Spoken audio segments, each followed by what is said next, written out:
ultimate, but I think in general, Set is a champion that we've really only seen him a lot in pro play when he was, I think, objectively overpowered. Yes. But is a champion still who still has a lot of unique utility that still puts him in the range of bruisers like Darius or Garen, but maybe with a bit more team fight priority at the cost of some of that individual 1v1, I can just push Q on your AD carry and they die. And a lot of the champions that Adam seems to be his best on are the ones where if you play the line correctly, it gets disgusting. Olaf, when he gets really low and he gets all those steroids stacked up, can make some crazy plays. Set kind of like that, where you have this massive Haymaker shield that can come through, convert that into a ton of damage if you time it right. Then you suddenly, if you're going the Gore Drinker build, can proc that to heal up a ton. There's some really disgusting things you can do, and especially if the enemy is not prepared for playing against Set, which honestly, like you said, he was only briefly popular, and even then, you start to see him more in support in other positions than even top lane. Yeah, mid lane Set, I think, even probably had a more of an impact on pro play than top lane Set ever did, or support Set.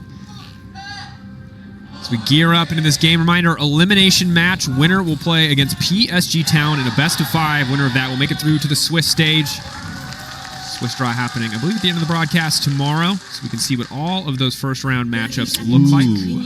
That's a very exciting draw. Yes. No more groups of death, just a lot of scary teams and a high chance that you'll get drawn into one of them coming out of play-ins. Yeah, Pool 1 will draw from Pool 4, Pool 2 will draw against Pool 3, and the only limitation being you cannot play against your own region. So quite a bit of opportunities for some spicy matchups early on if LNG somehow ends up against Genji or something. Who knows? Actually, they're not Pool 4, are they?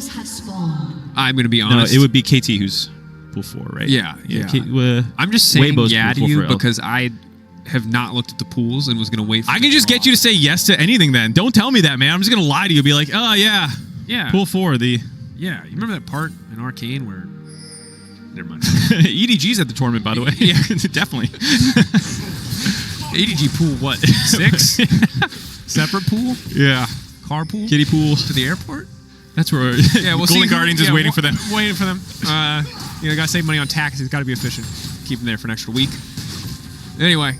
Back to reality here early on. A very familiar matchup for anyone in the summer split. A lot of this is pretty similar stuff to what we've been seeing.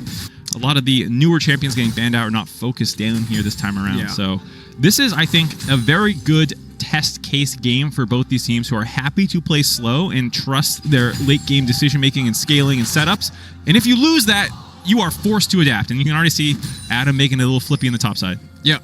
And obviously Aatrox early lanes is a champion exclusively when he has his Q up and available, which is a very long early cooldown. JimieN getting a nice trade there. Nuc trying to extend it just to get the better side of it on the back end of the trade. Nice little punt back from Labrov on the level 1.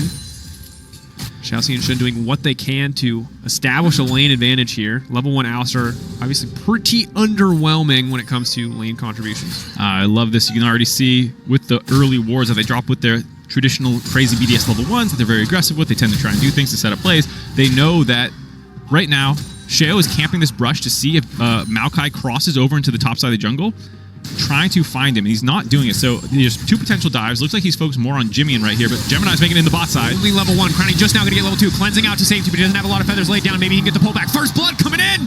Big fumble!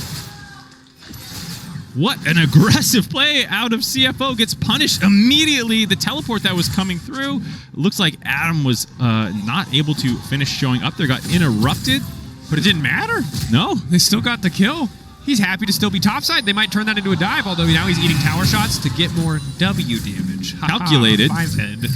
Absolutely not a mistake. Rest, nice E to get out of the true damage from the Haymaker there, playing that little mini game. And I assume that for the Aatrox, this matchup is going to be tough, but especially in the early phases before you start getting the lower Q cooldowns, exceptionally long ability early on. Flash forward, Shattering Strike, Labrov. Running back there. Still has the pull. His Crownie starts to walk up here. Gemini very low. Crownie has to be careful. Labrov, nice pulverize to interrupt the rel. What is this? This lane matchup's kind of funny. Whoever goes first just doesn't get to engage. It's also very funny when a 200 HP Maokai is trying to walk through a Xayah. Yeah. That is questionable decision-making there, and I think BDS has done a good job reacting to the shenanigans thus far.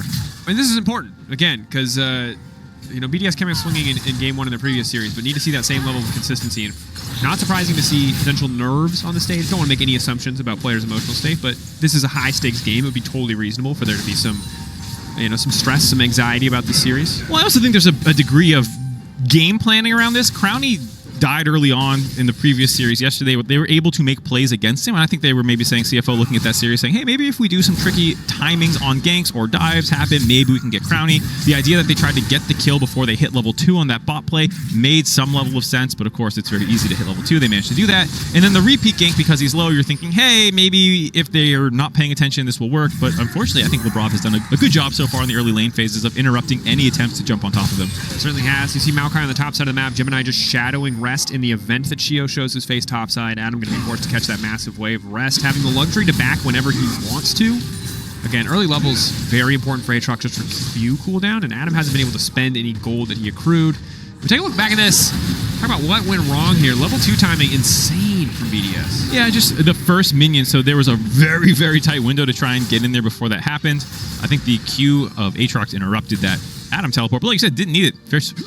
Very early on, turrets do a lot of damage, and you are not that tanky, so CFO instantly get punished there. And nice for Crownie to be the one to pick up the kill on the tail end of that as well. So he's going to be quickly accelerated into his Noon Quiver and make last hitting a breeze. Yeah, doubly important because you can see an early serrated dirt coming out from Kai'Sa, which means we very much expect the lethality build, usually Umbral Glaive into the Duskblade, which is very strong 1 to 2 item spike. Not going to offer as much scaling damage output, and certainly not any magic damage output, which could be a concern as we get later into the game. That said, early on, you ult in, you push Q, they can't do anything about it, they die. Yeah, House of Red Smite for Gemini here. So they get a little bit of magic damage, a little bit burn. Didn't go the first strike build, going instead for Phase Rush, which I think is technically the correct thing, but I am a big first strike enjoyer. Well, he also went Cloth early on. So I'm like, as you said early, Boost 2, are you going tank? I feel like if your AD is going to go lethality and your mid laner is also going to go lethality, it's going to have been a great Demonic Embrace game. We'll see where he wants to take it. Flash in, immediately going to go for the punt, immediately going to go for the knockback, the alley-oop, the quick flash out from Shunn.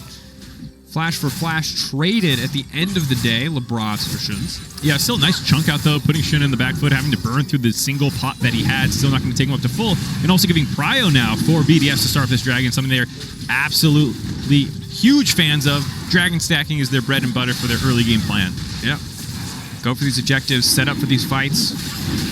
Out-executed the vast majority of teams in the LEC when it came to fights in spring. That's how they got a lot of their wins. Built comps to fight, fought better. Made it work for themselves. There's a Hex Flash over the wall from Labrov. Allows him to cancel. No, not quite. He's got no summoners left, so they're just going to walk past each other. Or no spells, rather. Yeah, it was a clever idea. Just couldn't get it done in time. And so far for Rest, I got to say, doing okay in the top side despite some of these struggles in the early levels. Now hitting level 7. Has his boots, too, to try and keep the distance from set. Play a little bit more of the tippers that you're trying to land on those. Yeah. And, I'm not entirely confident in how this matchup goes in terms of the individual dynamics, even if we understand the champions pretty well. But obviously, the later you go as Aatrox, the more you're going to be able to ignore a lot of what Set wants to do. So much of that is going to be the Haymaker, which means it's hard for you to all-in, because if you Q3 when he's got W up, it's going to feel very, very bad. But at the same time, what is Set going to do to you? So they're both just kind of staring each other down, pushing waves in, trying to play for as much tempo as they can. ShiauC. Caught out here. Going to be the lockup coming through. The stun going to connect coming in. Nuc is there as well. He's going to slide and he's going to glide. He's not quite going to get it done, but the ignite is ticking. That means a quick kill over Sheo. Does also mean that Shunn is cut off on the bot side here as the rest of the team is going to just continue running down on the tail end of that play. Trapped under turret. No teleports available. Shunn, Cleanse coming out a little bit early here. Feathers fly. Feathers come right back. Trying to pick up another kill. Donated by jungle support in mid as Adam in the top wave. No counter punch yet on the Herald coming through. Gemini bot side, but a little bit late. Nothing really here for him. JimieN's going to try to get the wave in. It will only deny a couple creeps and potentially a plate to Nuke, so still a massive play in favor of BDS. Gotta say, this is basically the perfect dream start that you could have for BDS, where you counter out all of the punches out of CFO. Labrov is making moves on the map, being very proactive, comboing with Sheo. Nuke's moving around. They're very, very good right now. They have a 3-kill advantage here, and just heads up on knowing that ShiauC is going to try and roam mid here, camping him, getting him ready to go. The fact that you had the early escape there, and then during that time, you don't really see it on the mini-map only, is that Adam was messing with JimieN. So they are doing very, very proactive plays early on out of BDS here. Yeah.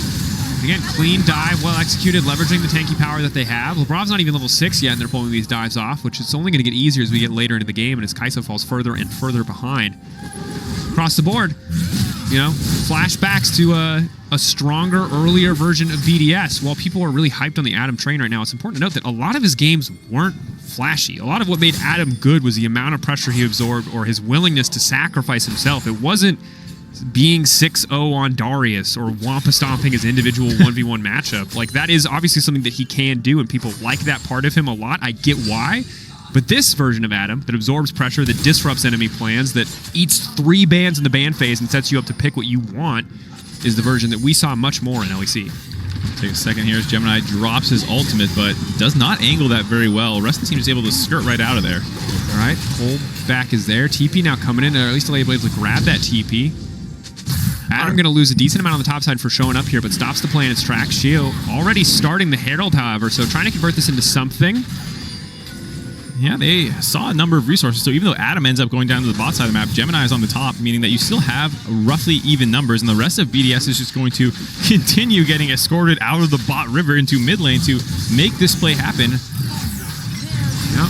Stun now coming in, just trying to zone him away, take the objective, Infernal Chains, dash, walk out. CFO are here, but it's way too late. Yeah, looks like they're going to be able to get away free. Oh, flashing in. Full commit here, push back on the shuffle, now trying to escape. JimieN able to grab that one. Good that they're able to get the kill back. Meanwhile, Adam grabbing plates on the bottom side of the mid lane.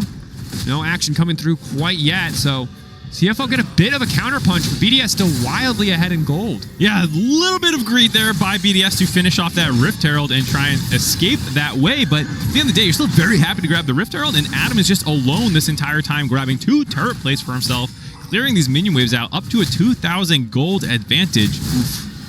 And the rest of the team just being so proactive on the map and doing such a good job of flowing between plays, where you find a pick in the jungle that goes bot lane, you escape from bot lane to go mid to then try and escort this Rift Herald. Adam TP's down bot, he stays there. Adaptive lane assignments, taking objectives, leveraging pressure across the board. This flexibility, fantastic to see, because again, yesterday, while they were ahead, it was slow, it was controlled, but it certainly wasn't this imposing in the early game, and this version of BDS is a sight for sore eyes. Yeah, I'm very happy to see this for them. I also, while Adam does a lot of shenanigans, and it's really cool, like you were saying, and I often like when Sheo is not drawn too far into those shenanigans, where it becomes a bit of a black hole in the top lane, and all you can really do is try and cover Adam if it's not going well, or make dives happen and you ignore the rest of the map. I like when he is unlocked a little bit to make his own plays, because I do think he does combo decently with Labrov at certain points in time, and has tricky pathing and playmaking, and here he has been kind of unlocked while Adam is on largely weak side. There was that one dive they were considering up in the top side here. For the most part, it's been about what he wants to do on the map based off what he's seeing, and has accrued also a CS advantage for himself in the jungle.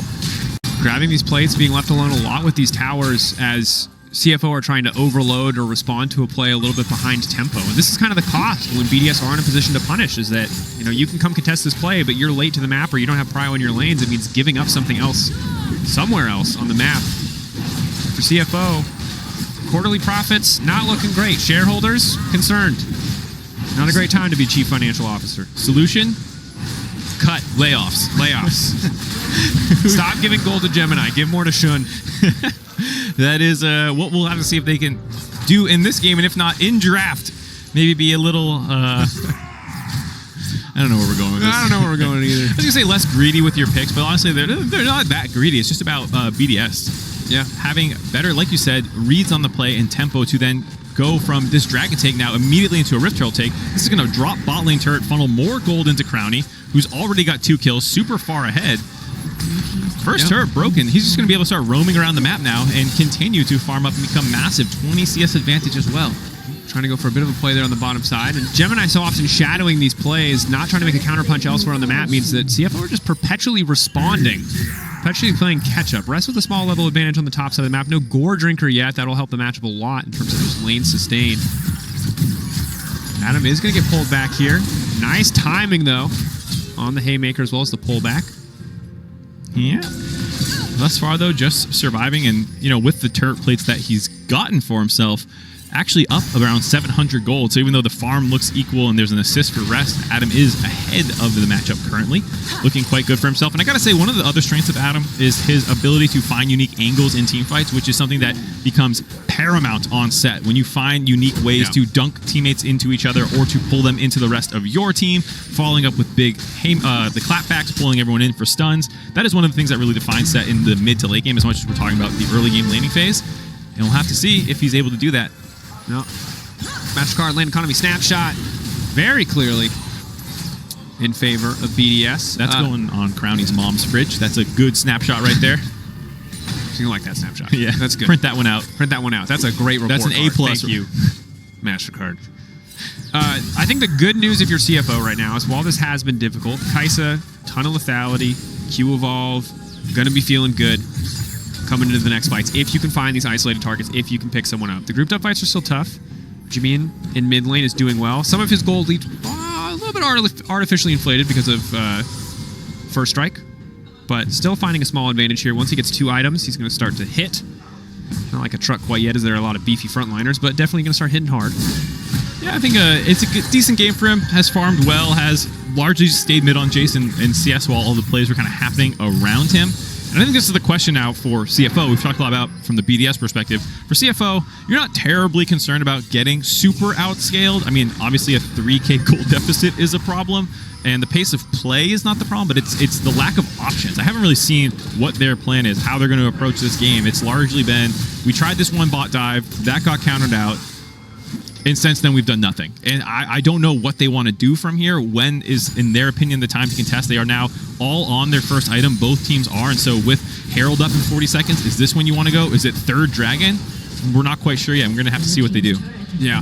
CFO are getting dragged around the map by BDS right now. They're just ready to respond. They're just hoping that BDS overextend right now, and it's putting them in a tricky position. And I think their composition, while the scaling is solid and there will be opportunities to fight back, one of the struggles of the Maokai as opposed to Sejuani, while Maokai provides, in many cases, just way, way more utility, his ult is a terrible engage option when you're behind. It is so much better when people have to fight into you, when you can get objective set up first, when you have any kind of lead and you can pair it with any other kind of engage. But Gemini, already behind the plays in many situations, for now just trying to hold on to this blue buff. BDS take total control of the top side of the map, and why are they doing that, you might ask? Well, surprise, surprise, once again an objective has spawned, and that is their cue to group up. But once again, I think BDS is in a slightly superior position. Adam is already shutting out bot side, already has the teleport available, so while CFO is technically more grouped, they're now just buying space, starting to set up for the Rift Herald. BDS is slowly conceding this, but making them work for it. This pulls rest down to the bot side to catch that wave. Adam's already moving up. They're just doing such a good job of kind of moving around the map as a whole unit. Classic turn-based League of Legends. You know, both sides fighting for mid-prio. Once their labs are pushed, moving into clear vision. The difference is Adam gets bot push first, and as a result is able to move up first. If they want to contest this, it'll cost the Aatrox TP, but CFO aren't even going to risk that. Nope. They'll just concede second Herald, which means mid lane is very likely going to die soon, which is where the game starts to get hard. It's going to be hard to play the game slower once mid lane is down, once that space is opened up on the map. I have an awful pun I'm trying to workshop in my head right now about a concession stand. So like giving things away, but then I realized you pay for things at a concession stand. You do. It's kind of weird. English is weird. Yeah, I don't think it makes... I thought for a second my brain wasn't working. I'm like, I don't think this language makes sense. No, yeah. English isn't terrible. I'm like, they're recalling, they're going to the concession stand to give them, but then they're BDS conceding a lot of things. And BDS is not paying. Imagine he said something really clever that involved some play on the word. It's Mad Libs casting. You at home fill in the blanks of the clever thing I said. Write your own hype call. I'll just be silent during the next fight. Find your favorite hype call and just play it over the rest of this game. BDS are adjectiving towards Dragon. They're setting up the noun. I feel like we're also dating ourselves because like there's going to be some generation of people who have not ever experienced a Mad Lib and have no idea what we're talking about right now. No. All right, there's the Maokai ult. It's slow. It's steady. It has engaged the fight, but they don't want to follow up because BDS did not step into it. And this is the tricky part of this game. And it goes Sheo fishing, trying to find the jungler. Immediately they're just going to burn down the Maokai. Bam! Down goes one. BDS now looking to follow up. CFO, can they look to turn this? Ulti already down. Rest in the midst of the team. Unstoppable now. Adam throwing it back into the rest of the team. The leap in from ShiauC. Shunn on the backside just now getting in. He's at least going to be able to take out Labrov. That is one. CFO firing back. but they just don't have enough in the tank. They lose their jungler before the fight even starts. So they can only get one in return. Support, traded for support, jungler, mid lane, dragon, and now tier 1 tower. It is a terrible trade deal. Now BDS come out way ahead this time around.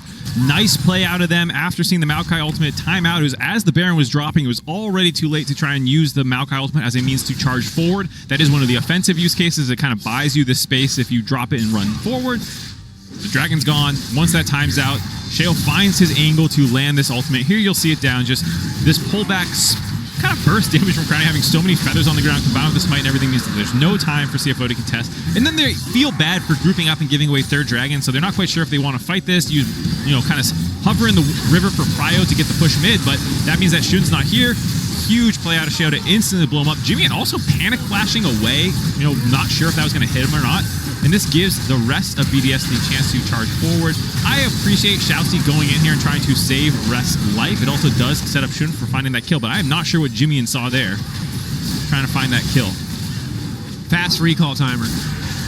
Get back to base faster, true. Flash out from Gemini. Adam finds the pullback here. Not that we have struggled to find reasons to praise BDS this game, but again, credit to them. The second Shunn walked into mid lane, they pulled the trigger on the engage. The second the Kai'Sa walked away for even a moment, that was the time they chose to go forward, and that is the kind of stuff that can define team fights. Spotting that moment of weakness where the AD carry is trying to push out mid. Labrov, though, could be in trouble here. He just hit one more to secure the pullback. He does! Q2, Q1, and Q3 all connecting. Labrov making it out of the wall. Crownie could now be in trouble. Shunn has used the ultimate already. Retreat coming through. TP coming in from Adam. Double TP. Adam looking for the setup. Ulti available. They have to be careful about grouping up too much here. Poke's already coming in. Keeping this play going. Not a bad idea. Flash out from Sheo, CFO. How much more can they get out of this? Oh, this is one of those frustrating plays where you've done so much work so correctly, but do not get any gold for it. You've got a ton of summoners out. That's double teleport and multiple flashes burn, as well as the ultimate out of Labrov. So well played by CFO, but doesn't actually get them anything to really help get back into the game. And most of this is a pressure relief, unless you can really use your teleport advantage now to find a setup to then actually convert into gold. Really liked the attempt there. Rest in particular letting multiple big chains and Qs to set up the rest of the team, but just not able to lock anyone down long enough for the kill. You know, I'm thankful every day that they didn't name all 3 Aatrox Qs something different. I don't even know the name of the actual ability. It's Darkened Blade Smash. Yeah, that's right. Do you know Felios has a unique ability names for every single one? Yes, I do know that. You know how many of them I know? None of them. Correct. As you should. It's too much. The Darkened Blade is cute. You know what? You should have stuck with the Darkened Blade very Smash. close. Yeah, no. I threw Smash on the end as a joke because I was like, there's no way it's just Darkened Blade. And you know what? It's the Darkened Blade. Shame on me. You need a name that encompasses all of the different actions he does with the blade. He sweeps, he flips, he pokes, prods. It's a very all-encompassing skill. I just call it Marth techniques. F smash, tipper, down tilt. Actually, I haven't appreciated enough how we've been calling it the tipper is actually... It's strictly a Marth term in my head. Yeah, it is strictly a Marth term, but it's also sick. Any Smash League overlap we can get is dope. As long as it's not Minecraft Steve, I'm happy. I'll look for more crossovers. I don't know how successful I'll be. Yeah. Sheo, walking up. Nothing gonna happen. It's a bunch of beefy bros hanging out, hitting each other once or twice and walking away. Bunch of beefcakes hanging out in a river. Yeah. We've all been there. It's a fight club. Yeah, for sure. Just ripped. Just turbo-jacked. That's me, man. That's me. For sure. Did not spend 36 hours straight into bed. Yep, playing Baldur's Gate. Couldn't be me. Nope. We've touched grass. Adam now touching Rest. Rest needs to back up.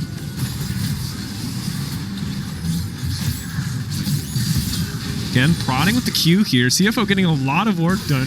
Stop laughing, Mark. I have to guess. Labrov going to be forced to ult early once again. A little bit caught out of position here. Rest ulting potentially prematurely. 2 seconds till the objective spawns. Labrov getting pulled back now. Having ult for the fight is big. This is a decent angle for CFO. A lot of poke landed. This is exactly what we're talking about when you're able to get the position with this composition. Fantastic setup. Shunn getting the ult out early. Crownie forced to flash into safety. Easy Drake pickup. This is the patience. This is the discipline we wanted to see from CFO. Finding their angles. And goes ShiauC, but no one's there. But the shot blast! He finds the angle.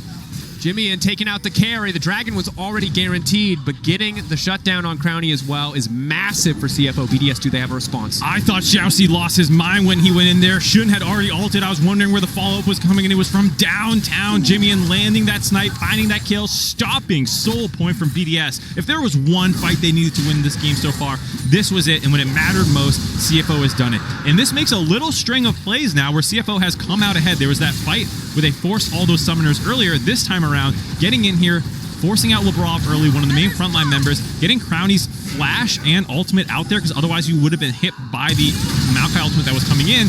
And then here, on the same page with the rest of the team, that coordination you love to see with a composition like this, setting up the Jace for the free shock blast, landing that one was huge. Yeah, massive gold injection on now only a 2K difference between the teams. Still have to be careful, have to be disciplined here. Labrov caught out in that exchange. Caught out twice now over the last few exchanges. Rest involved in both. Really has his number. I think Rest is like low-key kind of winning them the game with this Aatrox play. I mean, the Infernal Chains have been good. He's been connecting the Qs necessary to hit confirm that ability, and yeah, it's solid. Yes, again here, Labrov forced low, tries to go in, Rest interrupts a headbutt bolt combo, forces the ult out, and once again, BDS are having to back off these kind of grouped up situations where the poke composition's coming out way ahead. And when we talk about this composition, we did expect maybe more of an AP Kai'Sa, but the strength of Jace and Kai'Sa poke is there. It is real. It will be a little bit strong once the Nashers come through, just so there's some AP there available for the Kai'Sa, but CFO, if they can keep it slow, if they can play it slow, find these little picks, find these little opportunities, take BDS to half health before a fight starts, they can certainly take a lot of these exchanges. But BDS have not spotted this vision. Have opted to just full try to commit to this play and this objective. Some nice poke again from JimieN landing, already putting Crownie at half health and just breaking this play up with a single shock blast. BDS forced back, like you said, trying to catch them on recall timers. I don't hate the idea, but the vision clear, not quite there. One more in the pit that was not spotted out. And now this once again gives CFO the inside track. Nuc, pushback coming through. Nuc still caught on the edge of it. Flat forward coming from Gemini. Gemini in no man's land right now, but instantly the rest of the team collapses. Shunn coming in. JimieN gonna grab the kill. Rest in the midst of everybody. They need to burn through the Aatrox before he can heal. The stun now coming in. The follow-up is there. Rest not gonna make it over the wall with the flash. Gets pulled back. Turns it into the fail flash.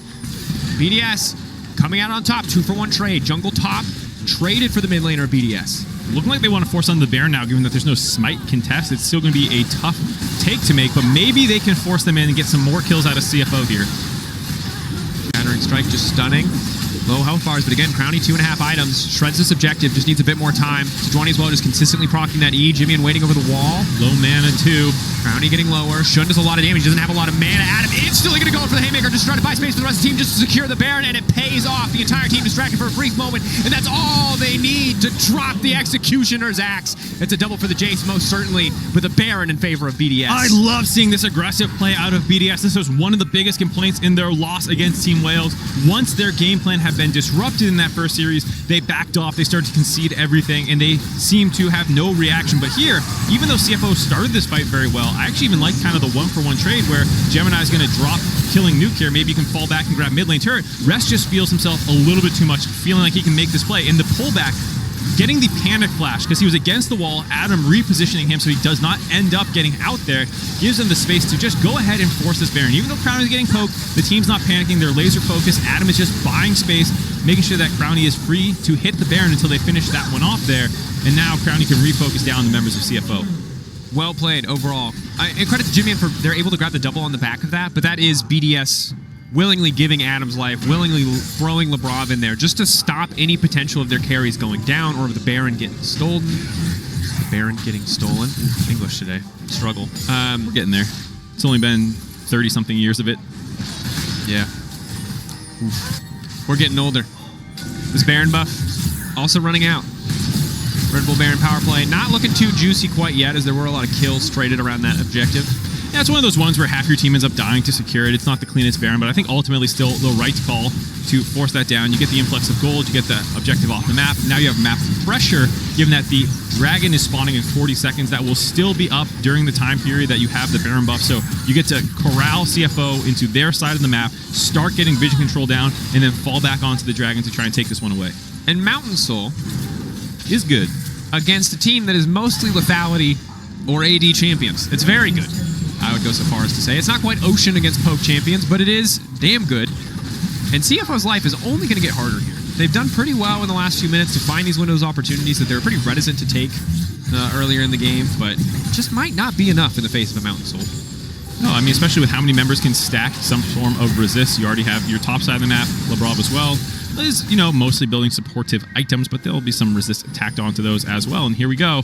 Soul is up and available for BDS. CFO waiting over the wall. BDS again can take their time a bit with this one, but they don't really have wave prio anywhere, so this isn't quite as commanding of a setup as they would like. This will just be a full-on 5v5 that you try to take it, JimieN. Oh, good poke. He is holding that ability for eyes on Crownie. There was a stun onto one of the frontline members. I think it was Sheo off of ShiauC's Q that I thought maybe he was going to hit, but he just waited. He's holding these until he sees Crownie somewhere and can begin to poke him out. He knows DPS is not the goal here. It's the importance of the damage landing on backline members mostly. Yeah, and that's why Crownie's going to back off and just focus on burning down the Gromp, get a bit more lifesteal. Going in on the engage, just trying to force Adam right into the backline, looking for the pullback, looking for the haymaker. Massive damage onto Shunn, has zoned him out completely from the fight. The Mountain Soul comes through. JimieN on the backline. What can he get done? Shock Blast comes down, feathers have flown, they're going in onto Crownie. Crownie gonna try to pull the feathers back, but he just gets one shot. Shunn is still standing, JimieN is still standing. Can the carries of CFO make it happen? Nuc is cut down. CFO find a way to take the fight. Labrov taken out. Gemini on the back of Sheo. Sheo the only one to get away. The soul in favor of BDS, but the fight for CFO. It started a little slow, but this game is turning into a banger. Adam gives his life up to buy space to grab the soul, but JimieN was untouched on the backside. They're able to wipe that fight and now grab a ton of objective bounties that have spawned and slingshot themselves actually ahead in gold. So one team has the Mountain Soul here. Gonna take another look at it as you see them understand the objective here. Grab, dunk, focus Adam down, make them all worried about him so we can grab this objective. But during this time period, they are just melting him down. Now it's a 4v5. And the question is, how do we get out of here? Crownie a little bit panicked with that ultimate a little bit early. That Q was not gonna land from JimieN, and that allows Gemini to find his target, finish him down. They've done such a good job of finding the backline members first. Nuc was the next to fall, and then they just continue chasing through from there. Yeah. And you can see there, the Acathian Reigns, the Kai'Sa Q empowered, doing a ton of work. Able to catch out Nuc there on the side of the fight. Kai'Sa 1 auto, 4.2k damage. We talk about this build falling off compared to other versions of Kai'Sa, and it's certainly true when it comes to shredding tanks. But for Nuc, who has no armor at this stage of the game, outside of what little bonuses are provided, by the shield of the Mountain Soul, this is going to struggle, as is Crownie in some of these fights. Whew. Win probability, of course, powered by AWS here, is having similar ups and downs to us casting this series, I think it's safe to say. Is it entirely BDS winning the game? Is it CFO coming back? At this point in the game, I'm not entirely sure. I think it's all execution. As strong as the Mountain Soul is, CFO have fought tooth and nail to bring themselves back into this game. Yeah, this is such a hard game to predict because if CFO can land their poke, they're starting these fights at half health. You talked about the burst potential from this lethality Kai'Sa. She finds a good target, gets on top of them. Are they assassins or are they poke? They're kind of both right now, and that's what makes it hard to say exactly how this is going to go. I think CFO has done largely pretty good in the team fights recently, which makes me a little scared for BDS, but the scaling is so good for BDS. And now with the shield, you think as long as they are able to find clean engages, they should be in the position to win this one. It's true. And again, when you have wave prime, when you push in these waves, when you could back off and head straight to the objective, the poke isn't quite as scary. Certainly, if CFO are able to get priority, their poke is going to make sieging so easy. So BDS have to be careful about risking anything around the Baron. Using this opportunity to send Crownie top, presumably to maybe just get a bit more gold, or maybe he's just trying to spot the flank. I think it was maybe grabbing the red buff as well that just might have got taken. Either way, they're leaving Adam in the top side to mostly do the pushing, grouping as 4 mid, and I feel like we're going to have a lot of poke battles going on here. Adam with a flank. CFO has to be careful. Walking into this pinch is always a bit of a difficult proposition. Rest now going to be forced to escape. Gemini using the ult to disengage. CFO, will they take this opportunity to go back in? Good play by BDS. Seeing a potential weakness, stepping forward, getting some cooldowns out of CFO, not over-committing to the play, not stepping too far into that choke point. I think you're seeing the power of the Mountain Soul starting to show up here. Sheo has taken Shock Blast after Shock Blast and just now hits 50% HP. And so the pressure for CFO to find the squishier members is becoming more and more important. Yeah.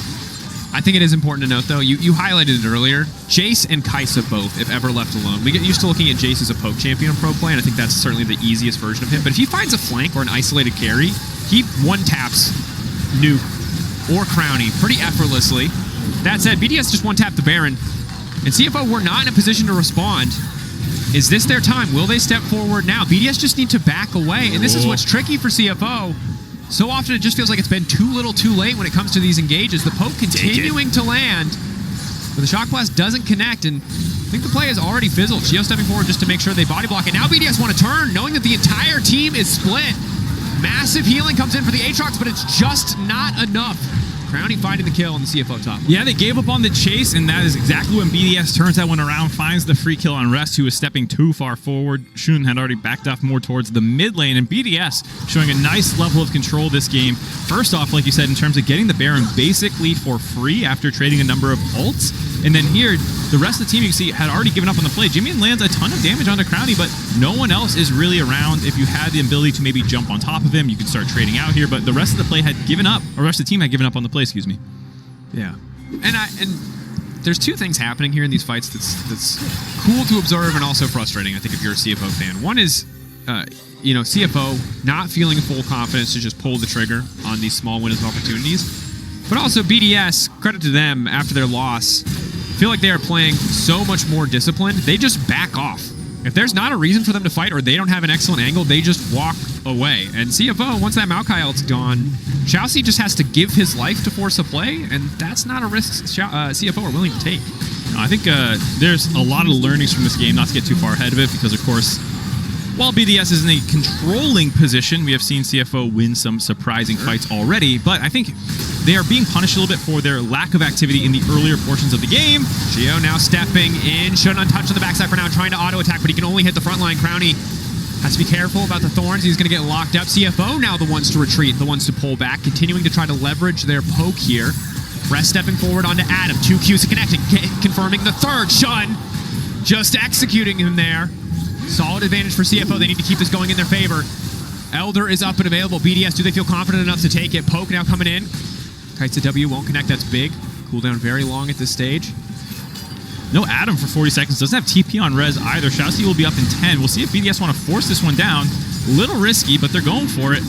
Focusing on burning it down. Labrov just throwing down the Ignite early. Immediately going to go in, finding 3 on the pole. Rest on the backside. Elder in favor of BDS. This is absolutely their fight. CFO need to pull a rabbit out of the hat. They need a miracle. But again, hesitation plaguing this team across the entire game. And on the flip side, BDS committing to the aggressive mentality now here in losers bracket. Labrov giving up his life there, getting the 3-man pulverized to buy space for Sheo to get that free smite. Gemini did get over the wall, but could not actually get it here. Like you were saying about ShiauC being the first one in, here's the danger of it. He gets melted if his engage has not actually landed on the damage dealers of BDS. Yeah. He gets exploded, but you see the danger of chasing a CFO team composition where anyone who gets caught out of position can kind of get exploded. Adam here is just vaguely split from the rest of the team, and Shunn and him just melt Adam completely down. And then this is the aggressiveness, though. Despite it being a 4v4, despite how risky this can be, Labrov trying to stop Gemini from getting in. He still gets into the pit, but this is such an improvement in the mentality of BDS than we had seen just a couple days ago, where they took everything so slow. Here, they are looking to actively win the game. Yep. Full committing to the play. Even if, timing might not have been perfect, Gemini still found an angle in. They still secure the smite. At the end of the day, that's what's important. Sheo just dances on the tower. Hitting him with the question mark. He's got Warmogs now. Their damage does not matter. Their poke does not matter. And this is the nightmare of every poke composition, is a beefy tank with Warmogs who just gets to laugh in your face and emote. Adam, isolated, so potentially an opportunity here. Just getting the early flash out from him. But again, Sheo just continues to tank the tower. He's having a good old time. BDS stepping forward. They have the Elder. They have the Soul. Fight is very heavily in their favor. CFO, again, will need to look for a miracle at this stage of the game. 44 seconds left till Elder falls away. That might be a window of opportunity to force the fight, but Gemini ulting with no backup whatsoever, just maybe hoping to delay the push a bit longer. 30 seconds left on Elder. Yeah, even this damage poked onto Crownie is not sticking any longer. The lifesteal keeping him easily topped up. Focusing the objective, focusing the tower. The pull-in from ShiauC is big. Instantly one member isolated. Shunn managed to find the angle on the backside. That's the GA burn. Crownie's gonna get absolutely one tap by this Jace. Easy pickings. CFO, in the blink of an eye, they see their opportunity. They pull the trigger. Hesitation gone. When it is do or die, they have found a way. They have showed up. It is Nuc versus the world. Nuc manages to get one Elder Dragon. Not enough. Shunn! Oh! As the buff fades away, the tower will still do its work. JimieN on the top side. Can they make this happen? Have they stolen a victory from the jaws of defeat? We will have to see. Do they have the time? I think they do. I don't know if they do. They have 30 seconds. JimieN melts turrets with the empowered W. If Rest or Shunn had stayed alive, I think this was game, but Nuc might have saved it. There's 10 seconds on Labrov, who will absolutely have to run in, try and delay this from being any worse. We'll see if they back off after the inhibitor. There's no way they can do this. What the hell did we just watch? That's the power of this composition. That single moment. Crownie mispositioned for a second. Watch this frickin' Kai'Sa damage. He was feeling what I was feeling. I'm safe, I'm good, but with the plasma stacks on him, that is when they find the angle. Instantly popped with the penetration build, and his spawn is just being camped. They instantly blow him up. Gemini with a nice timed Q to make sure he couldn't do anything.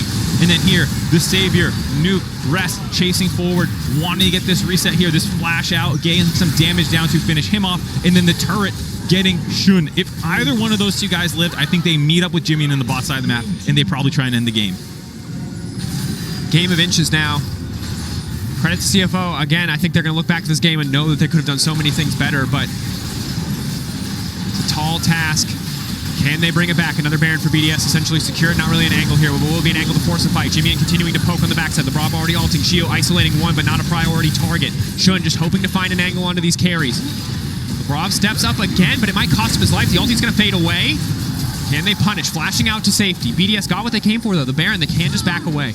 The nice thing about BDS is they've done so much work through the early portions of the game. They're reaping the rewards here. Able to get there early. They have so much map pressure from these inhibitors being down. They have so much extra stats available from the dragons that they've taken. And despite how close Labrov got, the fact that he lost his flash there, they no longer really need a flash Alistar combo to set up and win the game. Hopefully they can just go down bot lane now with these super creeps and the Baron buff on, sit on this, get the third inhibitor, and then force CFO to once again try and find a miracle play onto the back line. And this, again, I've said it too many times this game about the victory lap. BDS are heavily favored. In theory, all you need to do is break open that inhibitor. Oh, they've won the game, Dracos. Don't worry. I'm not caster cursing them. No, this is all just the singing is done. I know. When the chonky lady sings, we'll get there. But I'm nervous for BDS. CFO, can they find the angle? Can they bring it back? It would be one of the most miraculous turnarounds we've seen in plans. Require near flawless execution. Another opportunity for redemption if they can try and turn and take this game. But for now, BDS barreling into their base. Ulti going wide from Sheo. Nuc is hurting so much. Able to force Rest back just with a couple autos and Qs from his Sand Soldiers. Rest goes back to the fountain, heals back up. That buys the space for the third inhibitor to drop.